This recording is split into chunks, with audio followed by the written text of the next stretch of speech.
Hello, hello. I am excited to talk to you today about how to practically use culturally relevant and responsive teaching in your classroom. But before I do that, I want to make sure that we are on the same page about what these terms, what these phrases actually mean.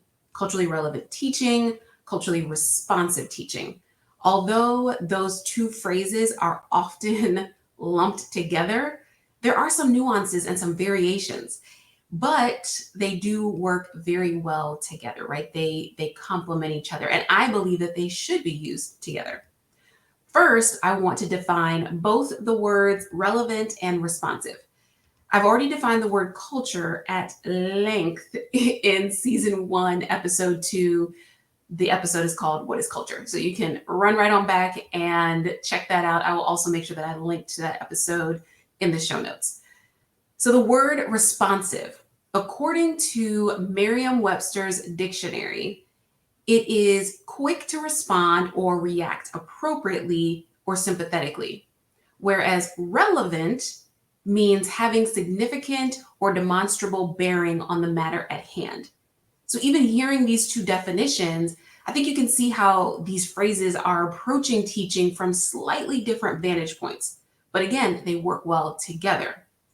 So the commonality is in the words culture and the word teaching, of course, but it's that second word that encourages teachers to consider culture and to consider teaching in specific ways. So again, when you're thinking about culturally responsive teaching, right, you are obviously considering the culture of yourself as well as the culture of the students in your classroom, and you are responding to that knowledge, right? When you're thinking about your own culture, you are responding to the way that your own culture impacts the way that you think about certain things.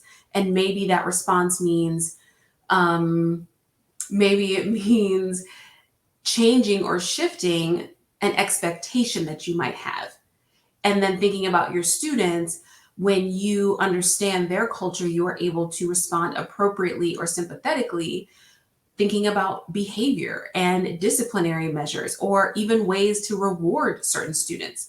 So if you know that a student culturally does not recognize or celebrate their birthdays, then that's an opportunity for you to respond in a way that is appropriate and sympathetic to their personal beliefs. And then cultural relevance.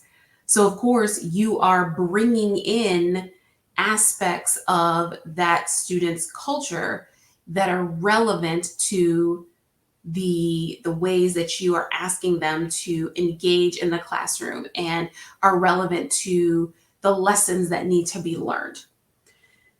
Now, in season 1, episode 3, called The Benefits of Creating a Culture-Centered Classroom, I briefly defined culturally relevant pedagogy as one that encourages teachers to observe the cultural and ethnic makeup of the students in their classroom for the purposes of incorporating practices, language, and text from those cultures and ethnicities to both affirm these students and positively educate other students. And then I said that culturally relevant practices are an extension, right? They build on culturally responsive pedagogy. And in this way, they are encouraging teachers to be culturally competent themselves, right? That means that you understand and you know your own culture, you value your own culture, and then you get to know and learn about other cultures so that you have the ability to understand and effectively communicate and educate students of multiple racial and ethnic backgrounds. So those are kind of a few ways that I've started to think about culturally relevant teaching practices and culturally responsive teaching and pedagogy. But I want to go a little bit deeper. I want to break this down a little bit more. Dr. Gloria Ladson Billings, who is the mother of culturally relevant teaching, and Dr. Geneva Gay, who has done extensive research on culturally responsive pedagogy, are two women that you need to know. You got to know. They are phenomenal. They are very important. They are the foremost experts on this type of work. So the practical framework, the tips and the action steps that I've created are derived from the work of these ladies and a few other scholars as well. In a journal article titled, "But That's Just Good Teaching: The Case for Culturally Responsive Pedagogy," Dr. Gloria Ladson Billings says, "I have defined culturally relevant teaching as a pedagogy of oppression, not unlike critical pedagogy, but specifically committed to the collective, not merely individual empowerment. Culturally relevant pedagogy rests on three criteria or propositions. The first is that students must experience academic success. The second is that students must develop and or maintain cultural competence. So not just the teachers, but also the students. And the third proposition is that students must develop a critical consciousness through which they challenge the status quo of the current social order." She also says in her book titled The Dream Keepers that culturally relevant teaching is a pedagogy that empowers students intellectually, socially, emotionally, and politically by using cultural reference to impart knowledge, skills, and attitudes. These cultural reference are not merely vehicles for bridging or explaining the dominant culture. Okay? They are aspects of the curriculum in their own right. So I'm not just using the culture of my students so that I can further explain the ways of the dominant culture. No, I am using the culture of the students in my classroom for the sake of them seeing themselves and also understanding that their culture matters. Now, to build on that, to kind of continue this conversation, Dr. Geneva Gay said in an interview with Dr. Easton Brooks of the University of South Dakota, he is one of the deans of the School of Education at the time of that recording. She said that culturally responsive pedagogy is when we use the culture of students as a resource to help us serve their needs more effectively. And in serving their needs, we do this in such a way that the population does not feel that they need to compromise their cultural identity and socialization to have access to other opportunities, right? So they don't have to change who they are in order to be admitted into honors classes, IB classes, in order to have career opportunities and so forth. Now, she also goes on to say, and I'm going to paraphrase, I'm going to paraphrase this, but I'm going to link to that interview in the show notes. So I highly encourage you to go and listen to it because it's really good. She says along the lines of that using culturally responsive pedagogy requires the educator to be deeply grounded in cultural knowledge. So that's cultural competence, right? Your own and others. This will allow for the learning about other cultures to happen without the filter of someone else's frame of reference. So there is an authenticity in the information that is gained. Now, an example of this is like when we learn about the indigenous peoples of the United States or of many countries around the world, right? That their story is told from the lens of the colonizer. And often the research that is done about other groups is done by a person who's not a part of that culture. And so when the research is interpreted, processed, and then relayed and shared with other people, it is done through the lens of that other person's culture. And so many times it can come off as in a way that doesn't normalize or doesn't make the other culture seem like it is normal, right? Like it's like, oh, it's weird, it's foreign, it's this or that. And so Dr. Geneva Gay is making sure that we understand that in a culturally responsive classroom, in when we're using culturally responsive teaching practices, that we want to make sure that we are getting an authentic set of information to use with our students. And what better resource than our students, especially when we're talking about referencing their own culture. Now, you don't want to use the one student as the example, right, as the spokesperson for all the cultures. That's not what I'm saying. What I'm saying is that allowing them to feel comfortable to share their story and their experience, not making them, but creating an atmosphere where we are consistently hearing from authentic voices and experiencing authentic perspectives, then that's going to create a safe space where a child is going to feel empowered to want to share their own stories.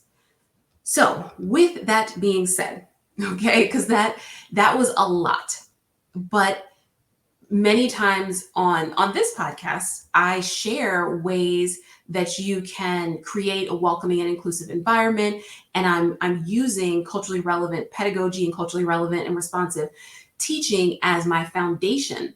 But I haven't actually defined it for you. I haven't actually given you this foundational knowledge. And now I will link in the show notes to the authors, the scholars that I referenced, so Dr. Gloria Ladson Billings and her journal articles and the books that she has written, as well as Dr. Geneva Gay. She has also written journal articles and written books.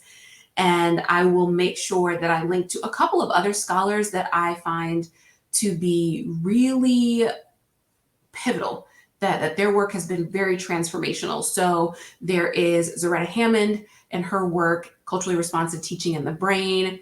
You have Dr. Gholdy Muhammad, who wrote Cultivating Genius, which is a historically and linguistically historical framework.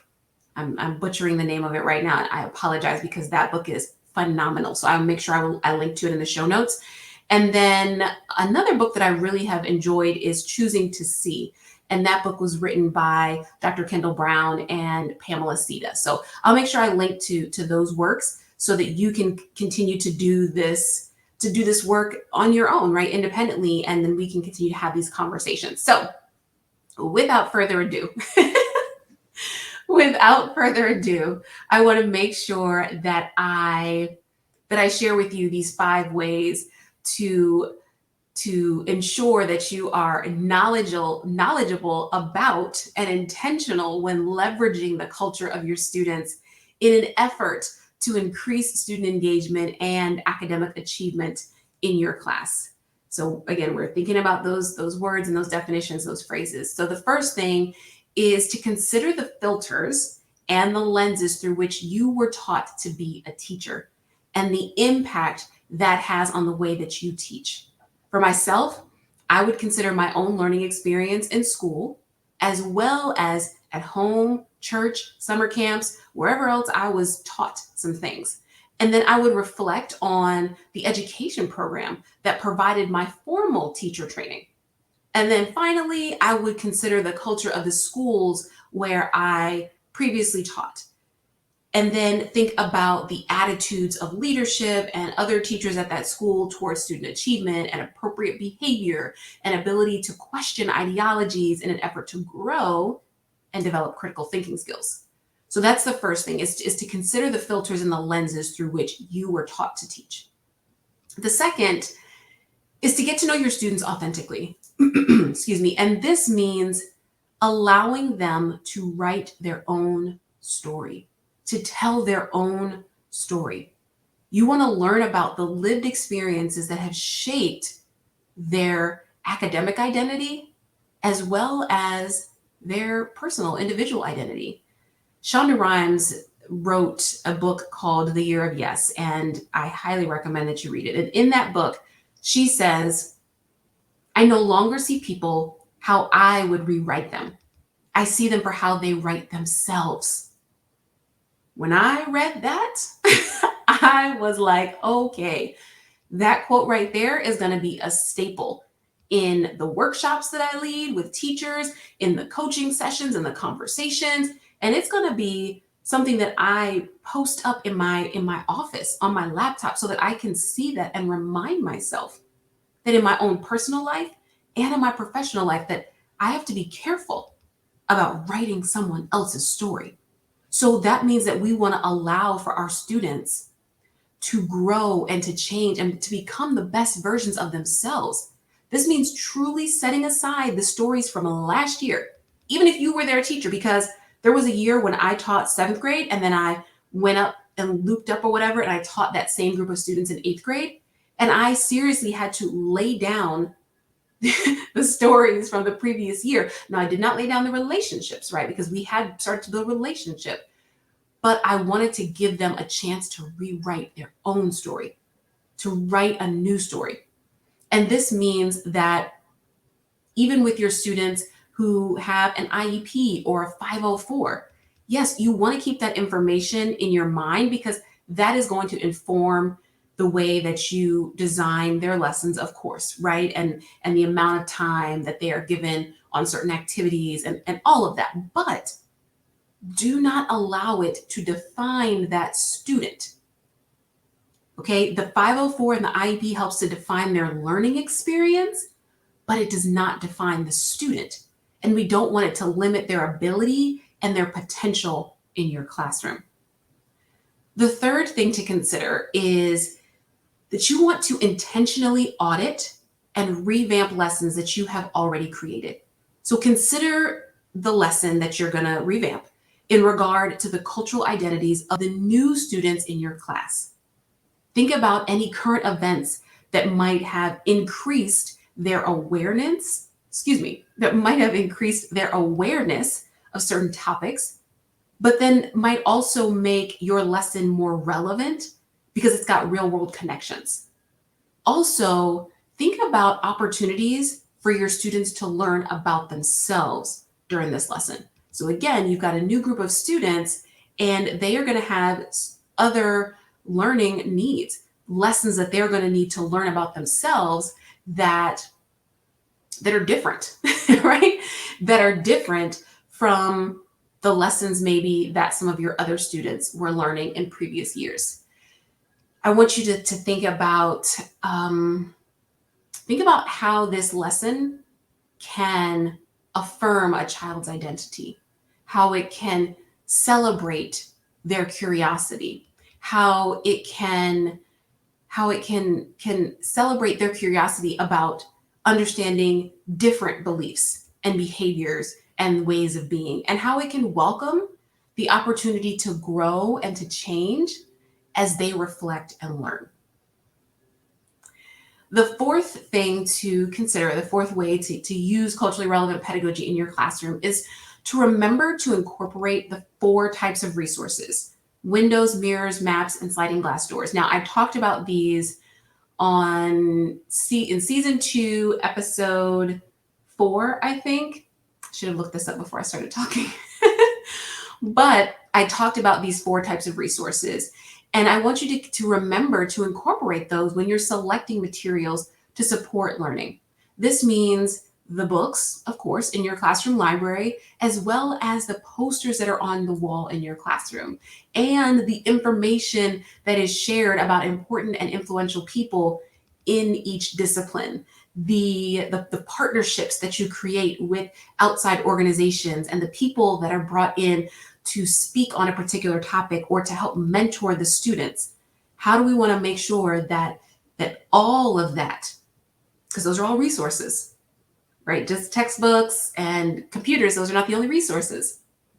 But how can we ensure that we are intentionally incorporating those 4 types of resources? And then the 5th way to use culturally relevant pedagogy in your class is to ask the 3 anchor questions. And I've talked about these 3 anchor questions on several different episodes. So, I mean, I will list a couple of them in the show notes, but almost on every single episode, I talk about these anchor questions because henceforth, the reason why I call them anchor questions. I ask myself these questions all the time. I encourage all of the teachers that I partner with to ask these 3 questions all of the time. And I do that because it allows you to keep a student-centered and a relevant focus every single day, every single time you plan a lesson, every single time you interact with your students. And just as a reminder, the 3 anchor questions are: 1, what might my students learn about themselves? 2, what might my students learn about their peers, locally, nationally, globally? And number 3, what might my students learn about the world around them? Now, again, that is not just limited to when they're reading a book. What are they learning about themselves? No, I mean, every interaction. So if a child is going to the front office and they are engaging with the anyone in the front office staff, right? Whether it's the nurse, maybe she's located up there, but it's the principal, someone sitting at the front desk. What is that student learning about themselves and their ability to communicate with this person, their ability to advocate for themselves? All of that is culturally responsive and culturally relevant. And that is why this is, I mean, I'm talking about it being used in your classroom, but like, isn't all the world a classroom? Right? Every space is a classroom because it is an opportunity for us to learn. I hope that these definitions and 5 practical ways to implement these pedagogies are helpful for you. You may want to listen to this episode again so that you can really nail down those definitions and think about what those 2 pedagogies, what those 2 phrases mean to you, what they look like for you in real life. And then to go back through those 5 ways that you can use culturally relevant pedagogy in your classroom. Remember that this is a partnership.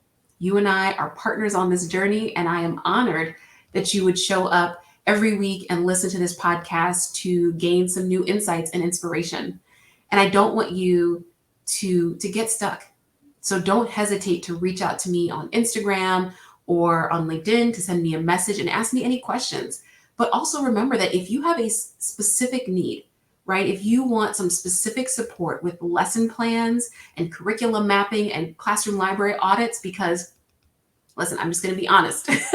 I love a good chat in the IG DMs, but if you really want me to help you with a lesson plan, I cannot really do that over DM. Like we need to sit down, we need to get together on a Zoom call and let me see what it is that you're doing so that I can help you, so that I can partner with you and be a thought partner as well as just a partner in conversation. So I will make sure that I drop a link in the show notes for you to be able to sign up for a coaching call if you so choose. I would definitely love to partner with you in that way. And I will also make sure, like I said, that I link to all of the resources that I talked about in this episode, the books, the journal articles, all of that. All right, my friend, until next Wednesday, I hope that you enjoy the rest of your day.